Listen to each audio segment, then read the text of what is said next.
Bienvenidos al podcast de The Language Coach. Les tenemos un episodio muy especial. Yo estoy seguro que les va a encantar. Vamos a hablar y nos vamos a adentrar en la vida y en la carrera de un hombre que ha dejado una marca profunda en el mundo del cine, la televisión y el teatro en Colombia y más allá. Yo les estoy hablando de Juan Sebastián Aragón. Es un actor, gestor cultural y es un educador con una trayectoria impresionante. Desde sus primeros pasos en el cine a los 9 años hasta su formación en Nueva York y su actual labor en la Universidad Conrad Lawrence, Juan Sebastián ha acumulado una riqueza de experiencias y conocimientos que hoy va a compartir, y la verdad fue muy generoso, ha sido muy generoso. En este episodio nos va a contar cómo ha sido su viaje en el mundo de la actuación, los desafíos de aprender inglés para su carrera, y tiene unos datos y unos tips espectaculares y unos podcasts, unas recomendaciones, y además su transición al mundo académico y la gestión cultural. Y literalmente, vuelvo y les digo, nos va a dar unas recomendaciones imperdibles de podcasts, de libros y de música. Entonces, bueno, estamos aquí, prepárense para una conversación llena de inspiración, aprendizaje y por supuesto muchas historias fascinantes. Comencemos. Estamos aquí con Juan Sebastián Aragón, el actor, el gestor cultural, el universitario. Bueno, nos cuentas todo. El papá, el esposo. Muy bien. Súper. Bueno, arranquemos. Muchas de las personas que están viendo el podcast de repente no te conocen, entonces sería buenísimo que nos cuentes un poquito de ti, de quién eres, qué has hecho. Sí. Y ya entramos en materia. Bueno, yo siempre he dicho que yo hice todo al revés, porque yo lo primero que hice fue a los 9 años, hice una película, un cortometraje infantil, que fue algo pues que era la directora era amiga de mi madre y estaba haciendo casting como entre los hijos de los amigos. ¿Sí? Sus 2 hijos iban a ser 2 de los protagonistas y necesitaba un tercero. Yo hice ese casting y quedé. Esa fue mi primera experiencia en cine. Luego empecé a hacer televisión, series muy recordadas de los años 80 acá en Colombia, como Revivamos Nuestra Historia, episodios de Dialogando. Después entré al elenco de Planta de Pequeños Gigantes, que ya era pues un programa todos los días. A las 4:30. A las 4:30. A viernes por Cadena 2. Cadena 2, sí. Eso es una época increíble.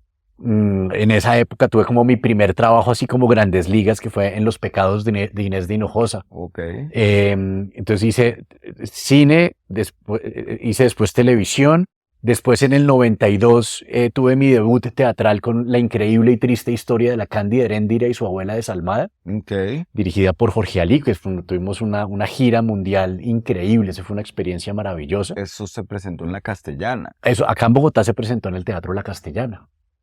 Pero con esa obra tuvimos la oportunidad de presentarnos en el Odeón en París. Wow. Estuvimos en el Festival Iberoamericano de Cádiz, estuvimos en el Festival de Otoño en Madrid, estuvimos en Eslovenia, en Maribor, estuvimos en el Festival Cervantino en Guanajuato, en México, estuvimos en Ciudad de México. Eso viajamos por todas partes, una delicia.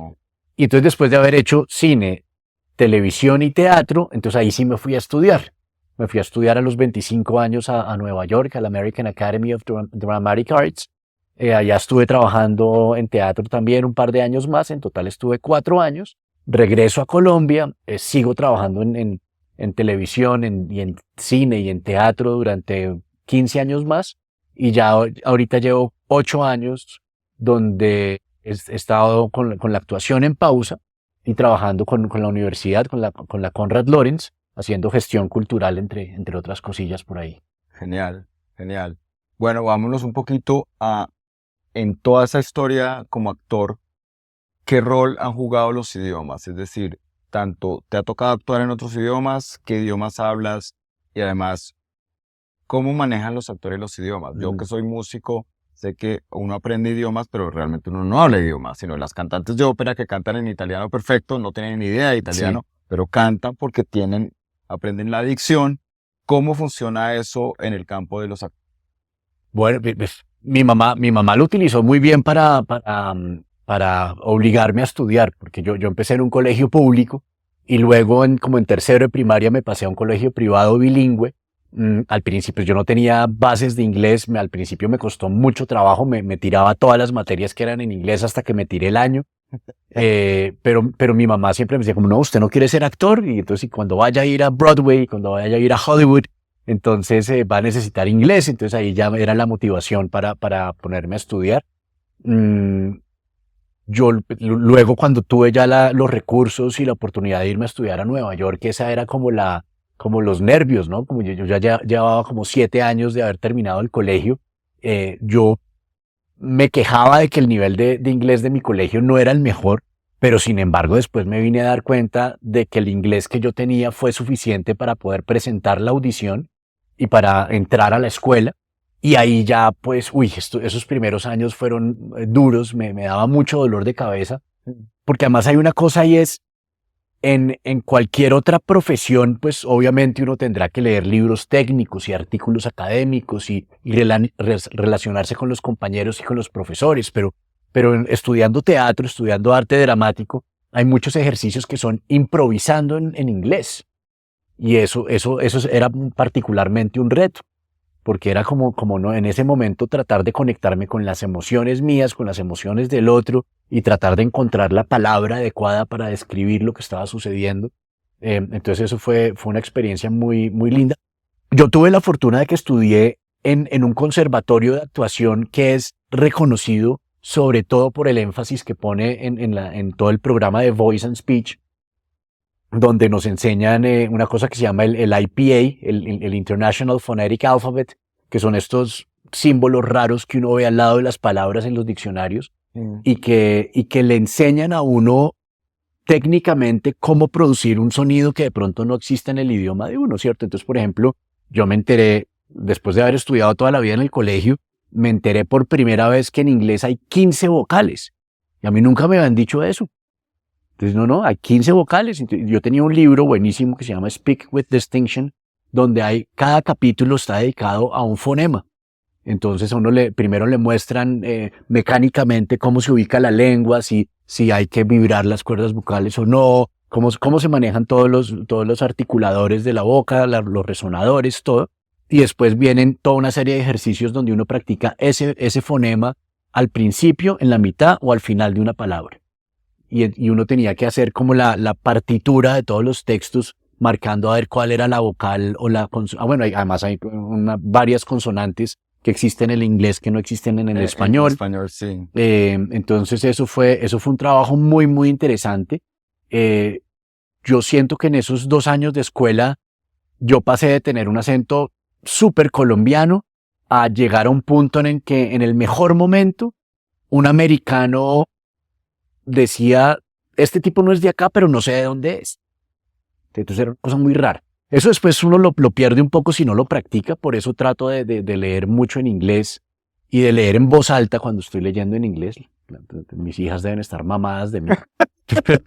Pero bueno, eso ha sido como la relación. Sí, obviamente en la escuela me tocó actuar mucho en inglés. Hice en esa etapa en Nueva York, hice algunos comerciales de televisión y muchas cuñas de radio, tanto en inglés como en español. Y luego me han tocado en la vida algunas oportunidades. Una vez había un documental sobre la vida del Papa y entonces necesitaban voces latinas hablando en inglés, entonces ahí hice un par de voces.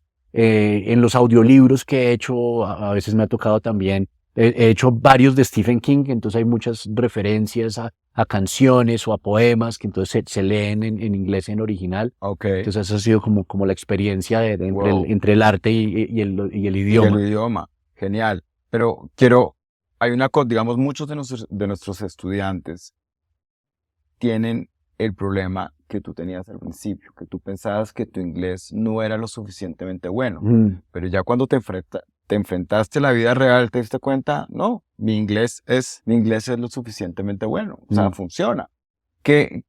Cuéntanos, o sea, de pronto profundizar un poquito más en ese momento, en esa experiencia. Fue un desastre.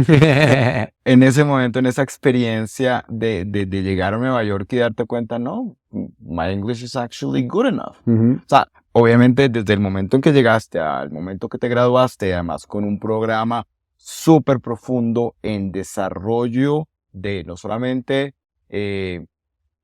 la conexión cerebral-máquina para producir algo con emociones, que al final son ejercicios de comunicación, o sea, invaluables, Sí. pero además un énfasis importante en mejorar la calidad del sonido que tu máquina produce y cómo organizar esta máquina.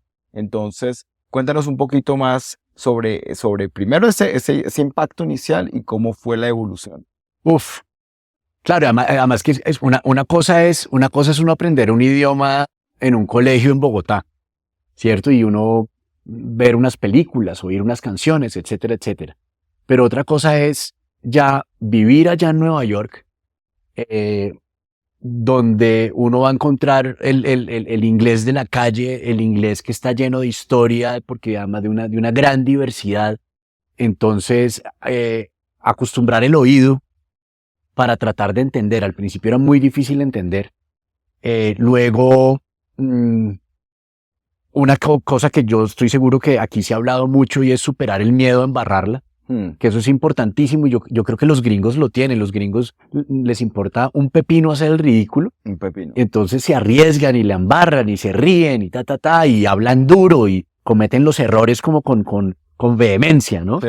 Y yo creo que eso es muy importante en cualquier aprendizaje, arriesgarse a cometer equivocaciones. Yo creo que uno tiene que arrancar con lo que tiene y ahí va mejorando con la práctica, pero claro, al principio entonces uno como que empieza como a hablar pasito, como para que no se note el error y es peor. Eso fue otro factor. Luego en mi escuela teníamos que leer mucho teatro y era, me acuerdo mucho que era como yo tratando de mejorar mi inglés y me tocaba leer unos textos que eran costumbristas del sur de los Estados Unidos, entonces donde todo el mundo hablaba mal, entonces yo decía, pero ¿cómo así? Esto no era de esta otra manera, porque dice, entonces ya como aprender a conocer los modismos, toda esta cosa que tienen los gringos también de que escriben como se les da la gana, ¿no? Ellos son mucho menos estrictos que nosotros, en que night se puede escribir N-I-T-E, por ejemplo, y todo el mundo lo ponen en los avisos de los almacenes y se supone que es noche, pero está escrito de otra manera y con muchas cosas, ¿no? Entonces como encontrarse con esa flexibilidad del idioma. En alguna parte leí una cosa que me parece muy interesante y era como la diferencia entre los diccionarios, ¿no? Entonces como en castellano siempre la RAE siempre pone el significado original de la palabra. Y por allá de último dice, y también se usa de esta manera en Colombia y Venezuela y no sé qué, ¿cierto? Los gringos arrancan al revés. Dicen, así se usa y el significado original lo dejan de último. Correcto. Entonces, son muy pragmáticos en ese sentido. Entonces eso fue un primer año de grandes dolores de cabeza hasta que uno ya empieza a soñar en inglés. Creo que eso es un umbral, ¿cierto? Pero que uno cruza. Con subtítulos. Con subtítulos. Cuando uno empieza a cometer errores, ¿cierto? Una vez un amigo fue a hacerme visita y dejé las llaves dentro de la casa y le dije, Roberto, me encerré por fuera. Y se quedó mirando como así que se encerró por fuera. Y claro, I locked myself out. Of course. Entonces ya tenía como ciertas cosas que se me estaban empezando a mezclar en el cerebro. Pero sí, para mí yo creo que la fundamental es echarse al agua a hablar y tratar de cometer errores y habituarse. Yo creo que eso es en estos días leí en algún libro una figura que me gustó mucho y era que es como el agua va labrando el camino en la piedra. Sí. Entonces esa punta de repetición que se va marcando ese camino y creo que es la única forma de hacerlo. Obvio. Más aún, ayer precisamente con un grupo de estudiantes tuvimos un webinar sobre cómo superar el miedo a fallar. Uh-huh. Y yo utilizaba la analogía de cómo aprender a hacer malabarismo con 3 pelotas, ¿no? Y la analogía es que si uno quiere aprender a hacer malabarismo, la única manera, y en realidad como casi todo, pero es no parar.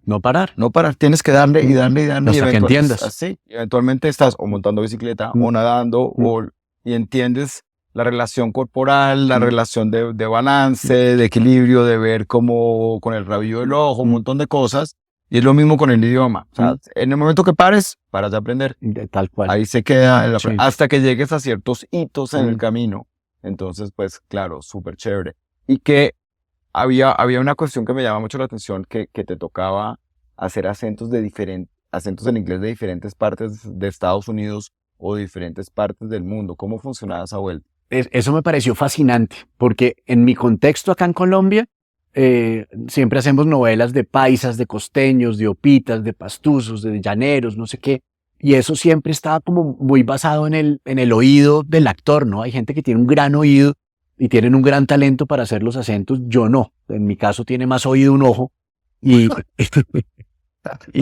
y me pareció muy interesante que los anglosajones sí tienen esa cosa muy estudiada, ¿cierto? Entonces, primero tienen libros de texto al respecto, donde enseñan como, mire, esta es la forma como se pone la lengua para producir este sonido, y aquí están los ejercicios para practicarlo, y están los cassettes para que usted lo oiga, y ta, ta, ta.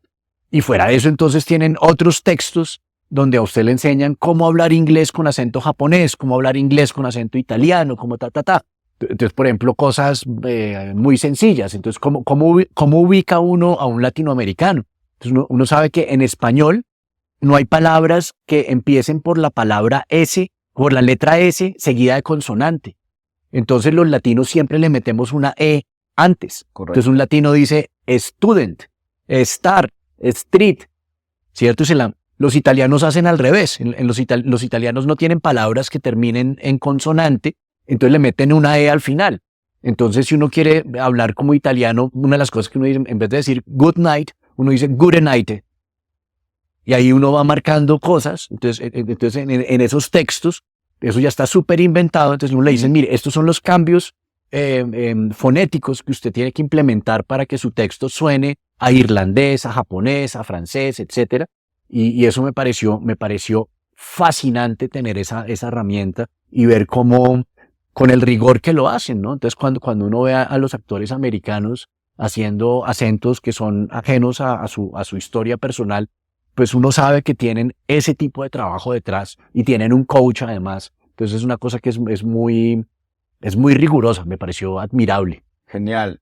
Ahora, hay una cosa que es importantísima que tú mencionas, es literalmente el uso de la máquina para producir. Es decir, bueno, a un actor, el cuerpo es literalmente el instrumento, pero es el cuerpo y la voz. Sí. Y hay ese área, ese mundo en común con la persona que habla un idioma. Que al final del día hablar un idioma es comunicar utilizando tu cuerpo y tu voz. Obviamente pues está la mano y las gesticulaciones, pero al final la producción, ¿qué tanto énfasis?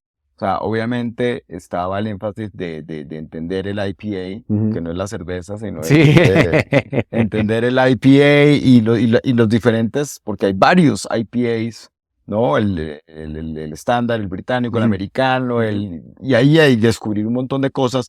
Ahora, hay gente que se especializa en eso. Sí. Y al final nosotros no nos especializamos tanto en esto, nos gusta más la comunicación como tal, y de pronto encontrar palabras en español que en conjunto, ¿no? Produzcan el sonido en inglés. Por ejemplo, entonces, how are you? Uno podría decir jaguar. Claro. ¿No? How are you? Sí, entonces, sí. unirlo, entonces en vez de hacer los símbolos fonéticos, pero el aprender los símbolos fonéticos obviamente te marca un campo. Yo una vez hice algún TikTok donde explicaba utilizando un par de palabras en español cómo podías producir algo en inglés. Sí. No, me salieron una cantidad de haters puristas. No, eso no viola. Yo le no, mira, muy buena tu página, ya me metí, espectacular, pero pues queremos ayudar a la mayor cantidad de personas claro. que sin ser facilistas, de repente este tipo de alternativas les funciona. Es una herramienta, sin duda. Son herramientas. Cambiando de tema, bueno, terminas en Nueva York, regresas a Colombia. ¿Cómo es esa transición de dejar el mundo de la actuación y entrar al mundo de la universidad, la academia, la gestión cultural, todo lo que estás haciendo hoy en día? Bueno, aquí esto es una de las, digamos, de las cosas que me hace sentir más afortunado en la vida, y es porque la Konrad Lorenz es una institución fundada por mi padre hace poco más de 40 años. Okay. Y él permanentemente me decía que él quería que yo me involucrara con la universidad, pero yo no veía el match. Decía, yo no soy psicólogo, yo no soy académico, yo qué hago allá, qué pena, qué boleta. Entonces, pero en un momento dado, cuando la universidad en su proceso de crecimiento físico estaba planeando construir el aula máxima, el auditorio de la universidad, yo dije, bueno, aquí puede haber algo. Entonces yo participé en el diseño porque muchas veces hay una frase de un director colombiano de teatro que me encanta, que es Fabio Rubiano, y él dice que él odia los auditorios de las universidades porque cada auditorio es un teatro que se dejó de construir. Entonces, claro, tiene razón, los auditorios universitarios no tienen trasescena, no tienen hombros, no tienen tramoya, no tienen los equipos de luces y sonido necesarios para hacer cosas que vayan más allá de lo académico y que sea un espacio para las artes, que las artes son una parte fundamental del sentido de pertenencia, de la cultura de todas las sociedades. Claro. Entonces aquí me pararon bolas. Lo que tenemos no es un teatro, pero a mí me gusta decir que es como un auditorio en esteroides, ¿no? Porque entonces es un auditorio de una capacidad muy bonita, tiene 230 sillas con una gran acústica, tiene tramoya, tiene camerinos, tiene unos equipos de luces y sonido que nos han permitido en estos 8 años crear una programación cultural que está además abierta al público. Hay eventos gratuitos, hay con venta de boletería, etcétera, etcétera. Hay música clásica, hay música folclórica, hemos tenido músicas del mundo, irlandesa, sefardí, hemos tenido toda una cantidad de cosas maravillosas. Somos aliados de la Orquesta Filarmónica de Bogotá, que permanentemente nos está mandando contenidos, a los ganadores del concurso de canto lírico. Bueno, es una maravilla poder seguir conectado con la cultura y en el marco de la universidad, que a mí me parece como el paraíso. Poder tener las conversaciones, las grandes amistades que he forjado con profesores, con estudiantes, con toda la comunidad con la que cohabitamos. Eso ha sido muy, muy bonito. Súper, súper. Y en estos momentos, ¿qué estás haciendo específicamente? Bueno, de todo. Pero digamos que lo que más ocupa mi tiempo es buscar alianzas con colectivos artísticos, sobre todo de la música, aunque también hay, digamos que en segundo lugar va el teatro y en tercer lugar el cine, donde tenemos un sistema de alianza por riesgo por taquilla, en donde además la universidad ha hecho un esfuerzo para inclinar esa balanza para que el split de la taquilla sea mayoritariamente para los grupos artísticos, ¿cierto? La universidad no vive de la actividad del auditorio y sí nos encanta poderlo poner al servicio de las artes, de la cultura y de crear esa conexión, además también con el entorno, que ha sido muy bonito, que los vecinos sepan que ahí siempre tienen opciones de música, de teatro, de danza, de cine, y que eso pueda enriquecer su calidad de vida. Genial.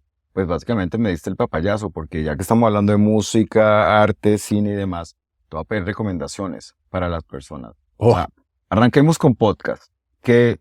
Recomiéndanos 1 o 2 o 3, it depends on you. Podcast que estés escuchando. ¿En inglés? No necesariamente. No necesariamente. Ahora, métanlo en inglés porque obviamente las personas que están viendo The Language Coach necesitan material y ver, no, pues yo me voy con el de Juan Sebastián. Bueno, hay un filósofo y neurocientífico norteamericano que se llama Sam Harris. Él tiene 2 cosas que a mí me parecen maravillosas, que parecen contradictorias, pero él logra hacer que no lo sean. Él, por un lado, es conocido como uno de los 4 jinetes del nuevo ateísmo, junto con Richard Dawkins, con Daniel Dennett, que acaba de morir, y con Christopher Hitchens, que ya murió también. Y él tiene un podcast donde hace unas entrevistas buenísimas, unas charlas buenísimas con la élite de la inteligencia del planeta acerca de todos los temas de filosofía, de meditación, de ciencia, de pensamiento crítico. Son unas conversaciones maravillosas.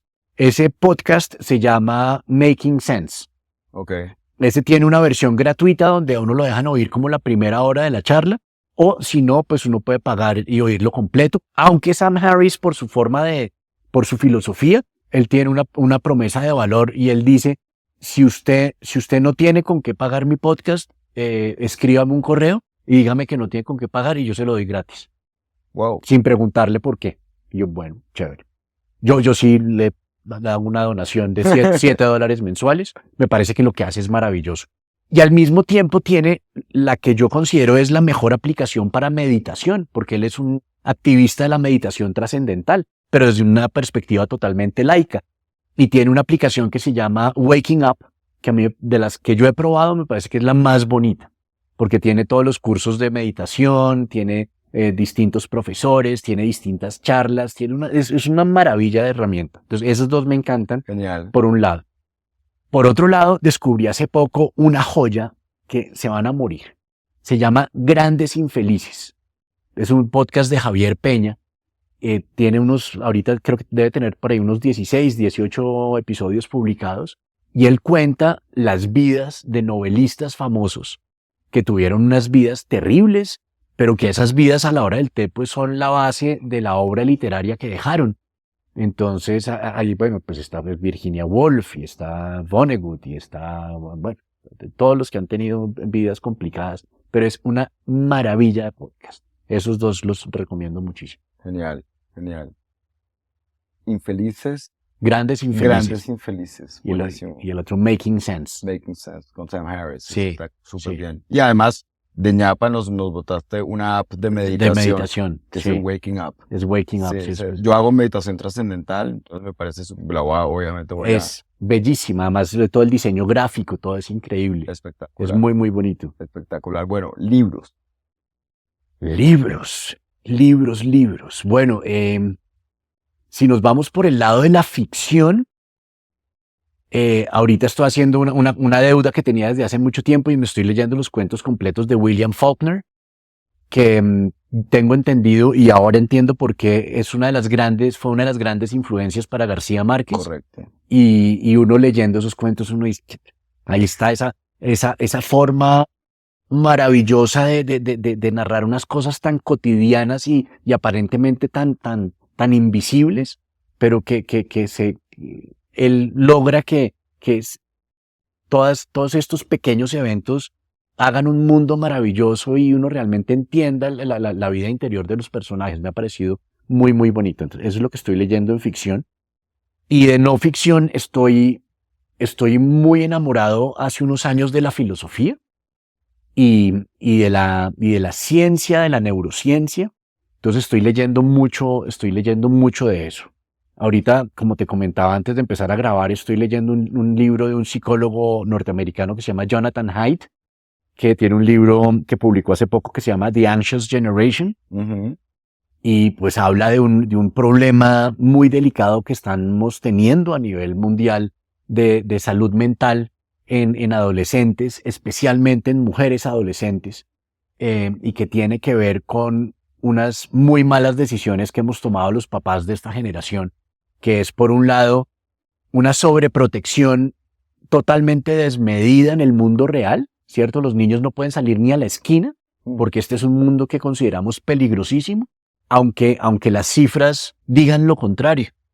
Hay otro libro de Steven Pinker donde él hacía el ejercicio mental basado, mezclado con la estadística. Dice, con las cifras de Estados Unidos, si usted quisiera que a su hijo se lo robaran en un parque, basado en las estadísticas, usted tendría que parar al muchachito en el parque durante 700,000 años. Wow. Ese es el tamaño, o sea, es mucho más peligroso, corre mucho más peligro el niño montándose al carro con el papá. ¿Cierto? Porque uno sabe, si uno le pregunta, ¿usted sabe que todos los días mueren muchas personas en accidentes de carro? Uno dice, sí, lo sé. Pero usted se monta todos los días en un carro. Y yo, pues, sí, porque pues me he montado todos los días en un carro y no me pasa nada. Pues una vez me di ahí con el carro del frente. Y yo, sí, pero realmente no, toda la vida he montado en carro y no me ha pasado nada. Pero usted sabe que se muere gente todos los días. ¿Sí? ¿Y por qué no deja ir al niño al parque? No, pues se lo roban. Y yo le pregunto, ¿usted conoce a alguien que le hayan robado a un niño? Y dice, no. ¿Usted conoce a alguien que conozca a alguien que le hayan robado? No. Sí, eso no. Bueno, es probable que tampoco pase porque en los parques no hay niños, ¿cierto? Ya me dice, pues mande a sus hijas al parque. Y yo, ¿pero para qué? Si no hay niños, se van a aburrir. Sí. Pero, ahora, en nuestra época, y esto pues obviamente lo dice Andrés López, otro gran amigo en Pelota de Letras, pues, íbamos a los parques y el riesgo era el tétano del sí, columpio, del columpio oxidado, claro. Sí, y ¿cómo se llama este? Del rodadero, con la lata así, que eso, claro, lo cortaba uno en dos.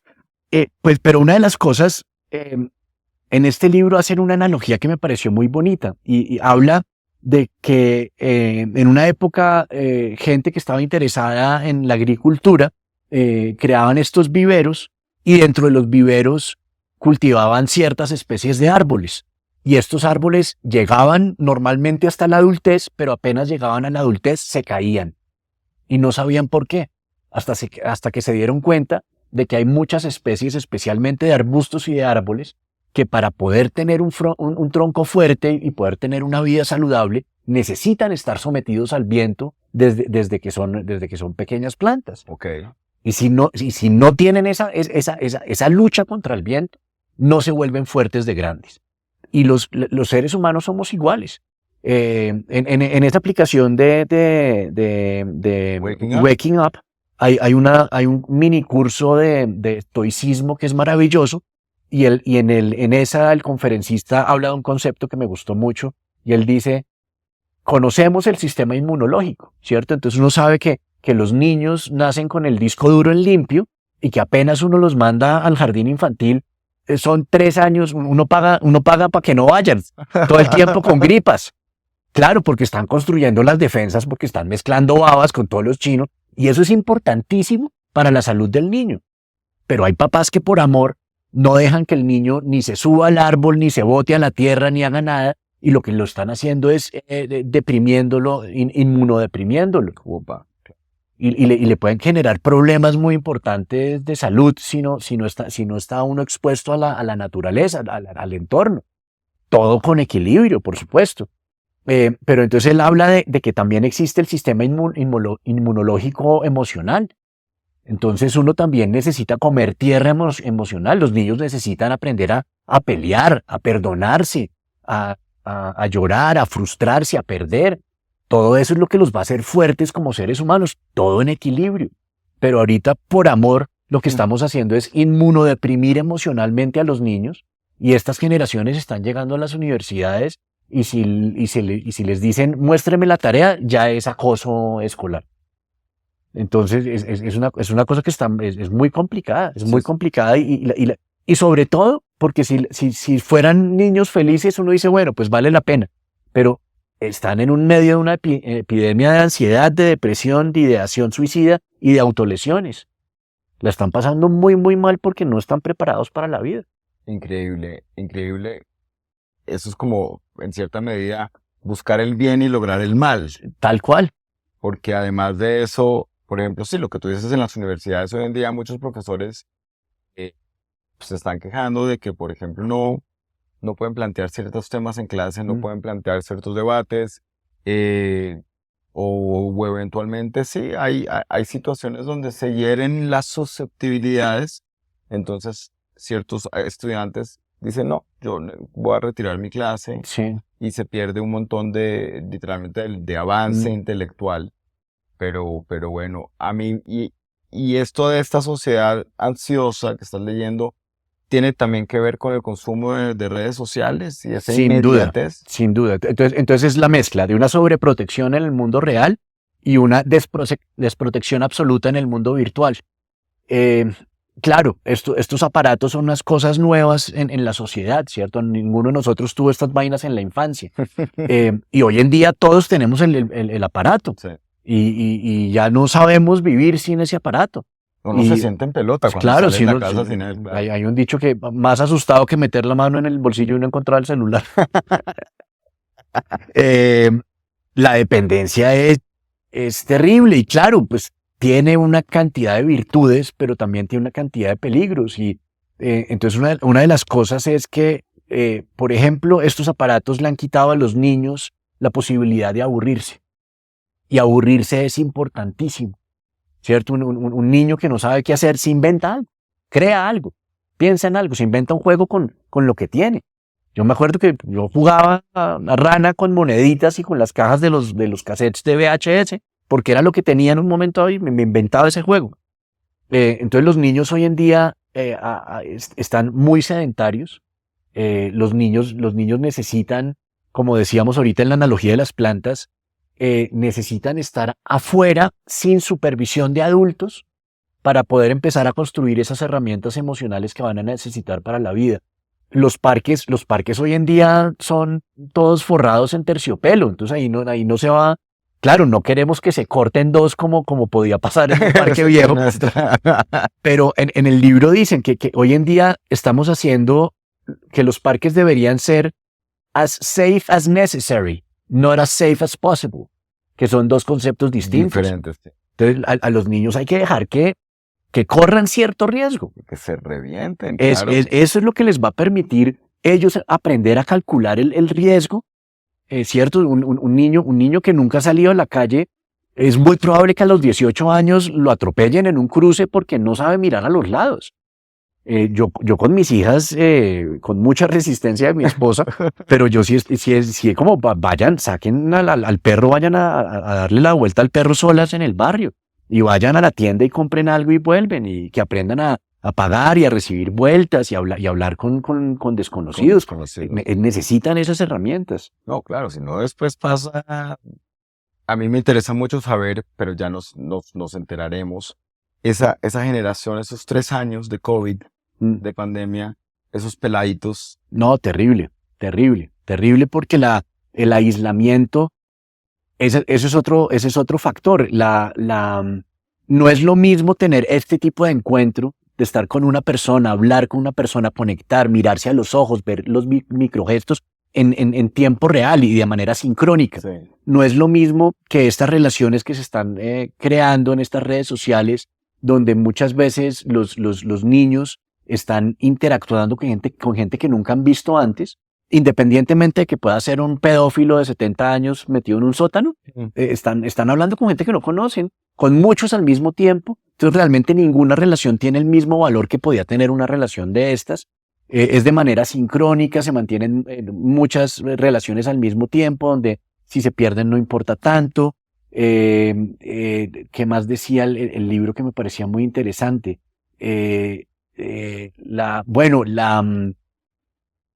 Los estándares de lo que la gente cree que tiene que hacer, ¿cierto? El incentivo en redes como TikTok, porque como el incentivo es el like o el repost o lo que sea, entonces eso genera dopamina.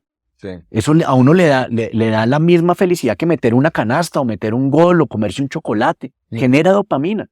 Entonces uno ve las cifras que no solamente los niños sino los adultos también. Una persona revisa este aparato 150 veces al día. Uno cada 5 minutos, a ver si ya me pusieron un like, a ver si ya me pusieron un... Y uno se vuelve adicto a esta vaina. Y las personas entonces aprenden, así como las redes sociales aprenden qué es lo que más nos engancha en la pantalla, que ha pasado también con los medios de comunicación y por eso los noticieros son tan espantosos. Porque los noticieros son empresas que necesitan generar ganancias. Claro. Y se han dado cuenta que lo que más hace que la gente vea noticieros son lo que produce ira, miedo o indignación. Entonces todo lo que muestran en el noticiero es cierto, pero no es toda la verdad. No es toda la verdad. Si esa fuera la verdad, esto sería el apocalipsis. Pero uno sale todos los días a la calle y uno no está esperando que cada persona que uno se cruza en un andén saque un hacha y le clave a uno un hacha en la cabeza. Correcto. No, uno va caminando por la calle y uno dice, siga usted señora, listo, estamos viviendo. Y claro, me han atracado, sí, me han atracado 3 veces en la vida. Pero eso quiere decir que del 99,99% de los días de mi vida no me han atracado. Sí, que sería fatal que te atraquen todos los días. Que a uno le atracaran todos los días, qué jartera. Dios no quiera, Dios no quiera. Hablaste del otro libro cuando estábamos hablando de tu experiencia en Nueva York, el de los fonemas. Sí. ¿Cómo se llama? Se llama Speak with Distinction. Speak with Distinction, ok, fair enough. Tenía tengo el diccionario fonético y yo creo que por ahí debo tener todavía el otro en donde a uno le enseñaban a hablar inglés con algunas variaciones. Con algunos acentos, buenísimo. Pero eso es maravilloso. Entonces, eso lo disfruté mucho, esas clases. Hablando de redes sociales, ¿tienes redes sociales como para que...? No, ya no, borré todo, entre otras por eso, me quitaba mucho tiempo. a mí me encanta, como se pueden dar cuenta, me encanta hablar. Entonces me metía en unas discusiones sobre religión y política con la gente que yo las disfruto mucho, pero yo perdía muchísimo tiempo ahí. Dejé de leer. Ahora que dejé las redes sociales, estoy leyendo como ratón de biblioteca y Súper. lo disfruto muchísimo. Y me rinde mucho más en el trabajo. Realmente eso es un ruido innecesario. No, es que uno simplemente con WhatsApp, por ejemplo, Mm, cuando uno va a revisar, mm, entras en un rabbit hole, o sea, sí. entra uno a revisar y entonces aquí, entonces se mete en el otro y responde y tiene y tan, y terminas 45 minutos Ni te enteras. sí, de desenfoque. Mm. Pues si estabas enfocado en hacer algo. Ahora, por otro lado, pues el WhatsApp es nuestra manera de comunicarnos laboralmente hablando, entonces pues tiene sus conjeturas. Terminemos con una película, Oh, bueno, el tipo de música que oyes y una recomendación para aquellos que estén aprendiendo idiomas desde el punto de vista actoral. O sea, un actor recomendándole a un estudiante de idiomas, ¿qué podrías recomendarles? Pero bueno, let's go with the movie first. Nos vamos con la película primero. Tough one, difícil. sí, hay mucho para escoger. Pero bueno, hay una película que a mí me encanta y que mezcla una gran historia con un gran score musical y que tiene que ver con fonética, y es My Fair Lady. Ok. Ese es un clásico, es una película, clásico, sí. es una película muy, muy, muy bonita. Eso es un clásico. Te va a adorar mi suegra. Sí, muy bien. Y además Audrey Hepburn me parece así, hermosa, divina. Entonces, esa podría ser una muy buena peli. Hay dos series de televisión que acabo de ver que tienen que ver con dos temas que me llaman mucho la atención ahorita, que es el determinismo y otro con la teoría de multiversos. La primera, la que tiene que ver con el determinismo, se llama Devs, como Development, Devs. Esa creo que está en Star Plus. Bueno, Star Plus ahora está con Disney. Y pues pero genial. Y otra que está en Apple, que se llama Dark Matter, que es la que tiene que ver con los multiversos. Están buenísimos. Dark Matter, o que voy a buscar Y Dark Devs. Matter. Y lo otro era ¿qué? Música. ¿Qué Y música bueno, y oyes? música, bueno, yo en eso sí soy muy, muy ecléctico. Oigo mucho jazz, oigo mucha música clásica cuando estoy leyendo, sobre todo. Pero hace poco estuvimos en una rumba, una fiesta de cumpleaños de un amigo, y se consiguieron un grupo de una música que los colombianos no conocemos mucho y que deberíamos conocer porque es absolutamente hermosa, y es la música de las marimbas del Pacífico. Sí, no, yo sí la... Es una cosa, entonces, si pueden buscar, por ejemplo, en las plataformas, pueden buscar un grupo que se llama Bahía Trío, de Hugo Candelario. Ellos hacen un trabajo maravilloso con las marimbas del Pacífico. Bueno, incluso el mismo Chucky Town utilizaba Sí, mucho estas sí. marimbas. Si creciste con el Canal 11, las marimbas del Pacífico dominaban Exacto. cualquier. Y lo último es, bueno, desde el punto de vista de una persona que ha actuado profesionalmente, que ha tenido entrenamiento actoral, ¿qué recomendaciones le puedes dar a una persona que esté estudiando idiomas? Desde el punto de vista de confianza, desde el punto de vista de literalmente embadurnarse del idioma para poder transmitirlo a través de su instrumento corporal. En mi experiencia, yo creo que la más importante sí es permitirse cometer errores. La consistencia, ¿cierto? Tratar de exponerse a ese otro idioma de alguna manera, con la música o con la literatura o con el audiovisual, con la mayor frecuencia que uno pueda, y tratar de tener con quién conversar. Yo creo que la conversación es indispensable, ¿no? Es para poder, por eso es tan útil uno poder viajar a un sitio. Ese es el problema con el inglés, que todo el mundo habla inglés. Entonces, claro, si uno está en Alemania, que es como la otra lengua que estoy tratando de dominar, si uno además con alemán yo estoy en el peor punto posible porque sé suficiente alemán para poder formular la pregunta, pero no para entender la respuesta. Entonces eso, pero sí, no, es la práctica hacia el maestro. Yo creo que esa es la frase que lo resume No, y todo. eso pasa. Eventualmente llegas a un momento en el idioma en donde tienes ya suficientes herramientas para generar Mm, contenido, generar una comunicación, pero los idiomas tienen esa parte espontánea que tú no sabes que vas a recibir. Mm. Hay preguntas muy obvias. What's your name? Ok, Sí. sabes que vas a recibir el nombre o un nombre Mm, y how old are you, etcétera, etcétera. Pero más allá de eso, ya cuando la conversación pasa a otro nivel, mm, tú puedes eventualmente formular las preguntas, pero la respuesta entra dentro del mundo de lo espontáneo mm. y es ahí donde la persona va desarrollando esos cajones de contenido que le van formando ese idioma en la cabeza. Entonces, imagínate, si tú, y eso lo hablábamos en otro podcast con Paula Rincón, experta en comunicaciones, el problema, imagínate tú los gringos. Si todo el mundo habla inglés o todo el mundo quiere aprender inglés, los pobres, cuando están estudiando otro idioma, pues les pasa exactamente lo mismo. Todo el mundo les habla en inglés. Todo el mundo les habla en inglés. Además, ay, no, es la oportunidad para practicar. Entonces, es muy Mm. difícil y tiene uno que ser muy resiliente. Mm, A mí me pasa, digamos, lo que tú decías, que eventualmente llegaste a un nivel de inglés donde ya la gente decía, ok, tú no eres norteamericano, Mm. pero claramente no, o sea, no sé de dónde eres. no sé de dónde eres, Mm. pero hablas muy bien inglés. A mí me pasa, y eso pasa o sea, uno nunca, a no ser que hayas nacido en el lugar, no dominas, nunca vas a lograr tener un acento perfecto. Mm. Es decir, siempre hay ciertos fonemas, ciertos Sí. sonidos. Eso lo hicieron en un estudio en Suecia hace unos 10 años y literalmente personas que hablaban sueco perfecto, pero que no nacieron en Suecia, que entraron a vivir en Suecia a los 5, a los 6. Ah, bueno. Entonces, Cuando uno lo coge de infancia es un... lo coge en infancia, Mm. pero eventualmente si comparas uno que nació, esos primeros 5 años generan ciertas diferencias. Mm.